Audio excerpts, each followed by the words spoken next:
Hello বন্ধুরা, কেমন আছো সবাই? পিবিস রান্নাঘরে সবাইকে স্বাগত জানাই। বন্ধুরা, আজ আমরা তোমাদের সাথে পোস্তর বড়া রেসিপিটা শেয়ার করব। পোস্তর বড়া করার জন্য যে পরিমাণ পোস্ত লাগবে তা শিলনোড়ায় ভালো করে বেটে নিয়ে একটা পাত্রে তুলে রাখতে হবে। পোস্তর বড়া বানাতে গেলে পোস্ত তো লাগবেই, তার সাথে পরিমাণ মতো পেঁয়াজ লাগবে।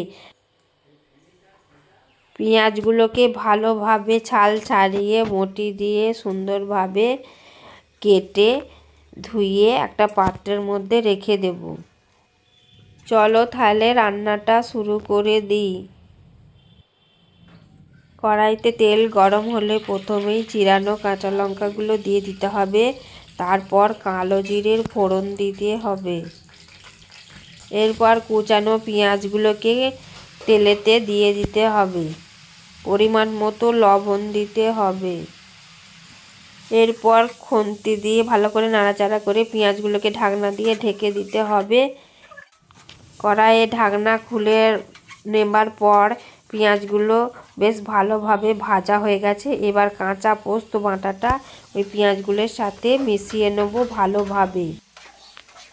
এবার পোস্ত মাখানো পেঁয়াজ কষাটাকে একটা পাত্রে নিয়ে নেব এবং সামান্য পরিমাণে বেসন দিয়ে মিশ্রণটিকে ভালোভাবে পরিমাণ মতো জল দিয়ে ফেটিয়ে নিতে হবে।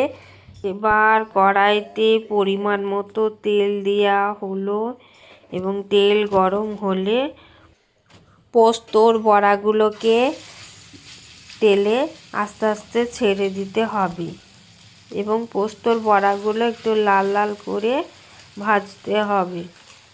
বন্ধুরা, তোমরা কে কে পোস্তর বড়া খেতে পছন্দ করো অবশ্যই কমেন্ট করে জানাবে। রান্নার ভিডিওটা ভালো লাগলে অবশ্যই লাইক, কমেন্ট ও শেয়ার করবে এবং সাবস্ক্রাইব করে আমাদের চ্যানেলের পাশে থাকবে। কথা বলতে বলতে আমাদের পোস্তর বড়াগুলো ভালোভাবে লাল লাল করে ভাজা হয়ে গেছে। এবার আরও একটা পোস্তর বড়া ভাজার জন্য গরম তেলে দিয়ে দিলাম। পোস্তর বড়াগুলো ভালোভাবে লাল লাল ভাজা হয়ে গেছে। এবার একটা প্লেটের মধ্যে পোস্তর বড়াগুলোকে আস্তে আস্তে তুলে নেব। ভিডিওটা দেখার জন্য ধন্যবাদ বন্ধুরা। তোমরা অবশ্যই বাড়িতে পোস্তর বড়া রেসিপিটা অবশ্যই ট্রাই করে দেখবে, খেতে খুব ভালো লাগবে।